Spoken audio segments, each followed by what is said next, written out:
Good evening and welcome back. This is World Talks coming to you live from Warsaw. I'm Salia Strzemska. As Ukraine passes 1,500 days of full-scale war, it faces not only intensified Russian attacks, but also other challenges, such as maintaining internal cohesion and international support. To discuss the latest developments, I'm joined by Tetiana Shevchuk, Head of International Relations at the Ukrainian Anti-Corruption Action Center. Good evening and welcome to World Talks. Delighted to have you with us. Good evening. So it's now been 1,500 days since Russia's full-scale invasion. Civilian casualties have increased by over 30% year on year. What explains this surge and how can Ukraine better protect its population? The best protection is, of course, the stopping the war, because firing the infrastructure, firing into the civilian buildings is intentional Russian strategy. So it will not end unless Russia stops intentionally targeting civilians. Of course, there is need of better air defense because Ukraine has significant lack of interceptors for ballistic missiles, and they cause a lot of damage. So with hundreds of drones launched almost on a daily basis recently, what does this tell us about Russia's evolving strategy? Is it about military gain, or perhaps is it a terror tactic against civilians? Indeed, it's a terror tactic because most of the targets are not, especially for the drones, are not military targets. So the Russians want to show that they can still wage the war, even though they do not have a lot of gains on the actual battlefield. So they terrorize civil population in the hope so the people will start demand for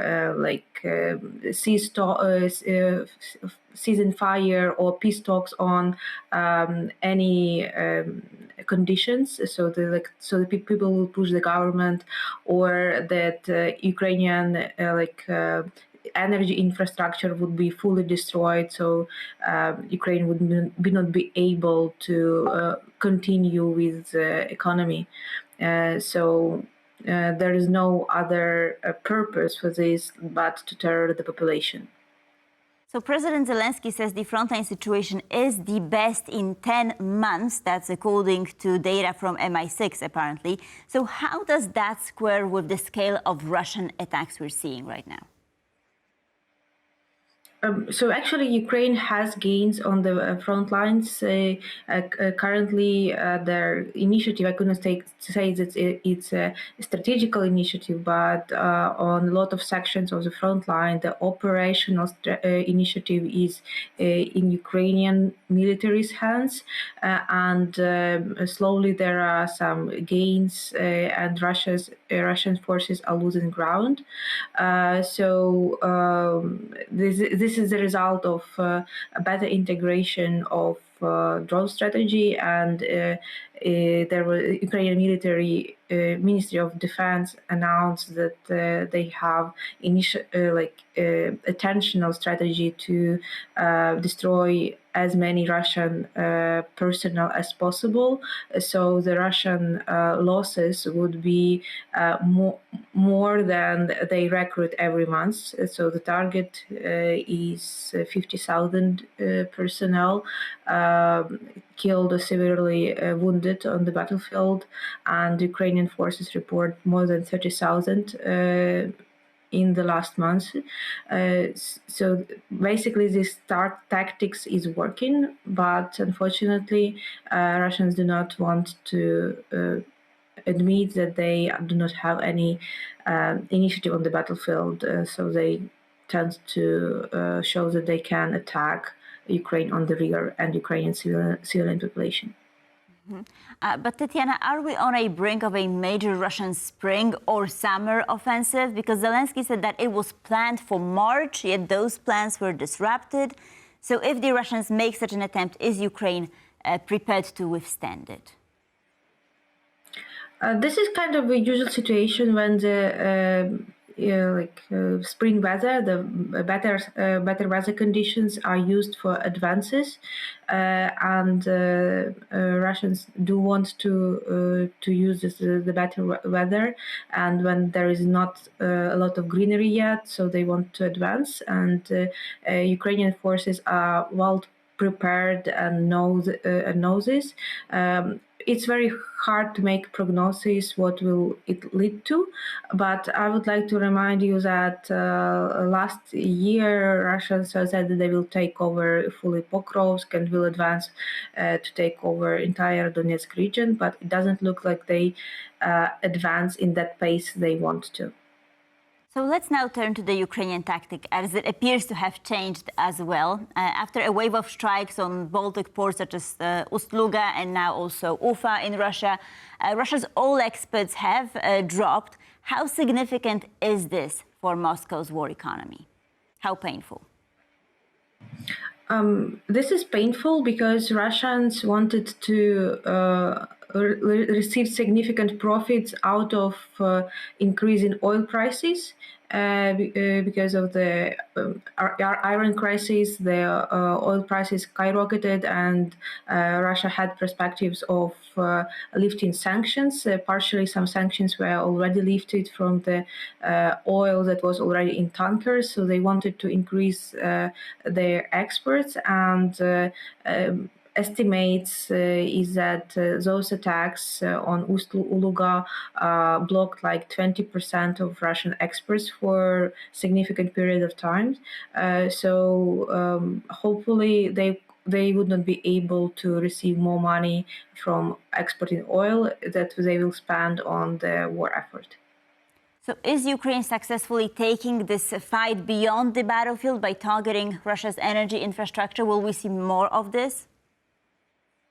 Hopefully so. This is not a new tactics. Ukraine was doing this for already several years, but we didn't have enough capacities to do that, to target the refineries and the ports far from Ukrainian shores, and borders, but we are developing new drones, so-called deep strike drones, that are able to target like deep into the Russian territory on the one hand. Also, Ukrainian military is intentionally destroying Russian air defense assets, make it possible to target the Russian oil infrastructure deep in their territory. So now let's zoom in on the Middle East, because Zelenskyy is in Turkey today. He has also signed cooperation agreements with Saudi Arabia, UAE, Qatar. Are we seeing a shifting diplomatic strategy on part of Volodymyr Zelenskyy, and what can we expect in the future? I couldn't say that it's a total shift of the diplomacy. This is trying to find new allies in the rapidly changing situation. Ukraine had working relations with Gulf states and Middle East countries, but it was never priority neither for Ukraine nor for those countries. But this Iran's strikes on Gulf countries show that they need Ukraine, and Ukraine can be a provider of technologies or capabilities that can help to deter Iranian drones.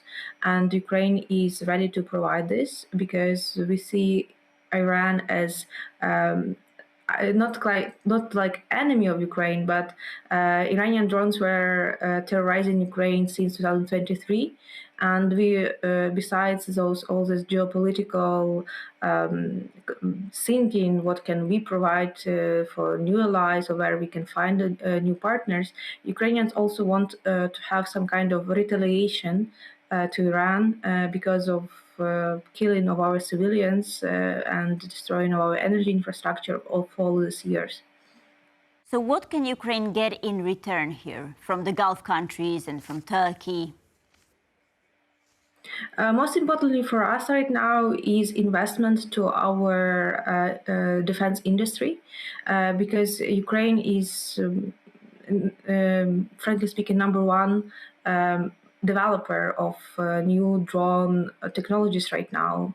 And the thing that we are lacking is funding of those production companies that we can invest into the drone production to increase the amount of drones we can do, because the estimate that, for instance, we using our funds can invest $1 billion dollars for a year in this drone production, but our producers can produce twice more. So we need new funding for this, and that's why we are looking for the partners in the Middle East who can have some kind of investments or joint venture in our defense industry.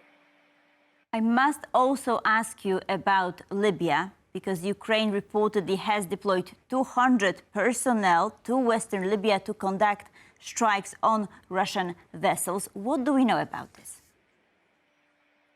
There was no official information from Ukrainian side, and I doubt that there will be something like this. If there is something is happening, this is a covert operation.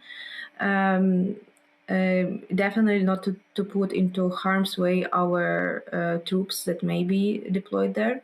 But I think it's more like attempts to counter Russian influence in the North Africa. And also disrupt Russian shadow oil fleet that they have.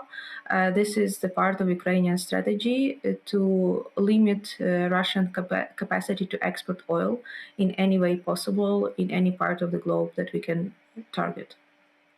And last question before we go, peace talks have stalled. When can we expect a new development on this front?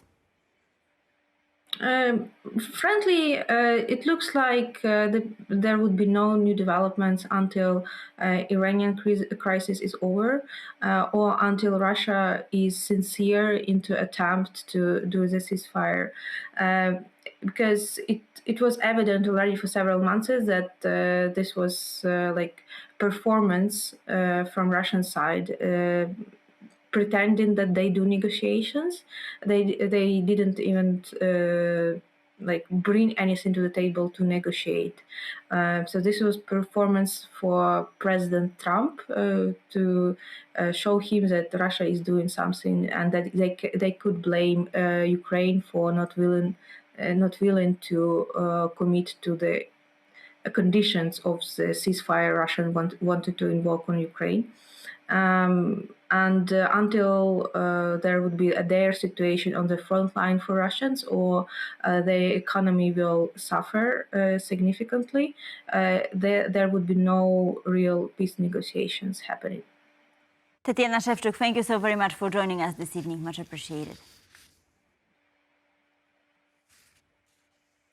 And thank you for watching World Talks. Please stay tuned for more here on TV2 World.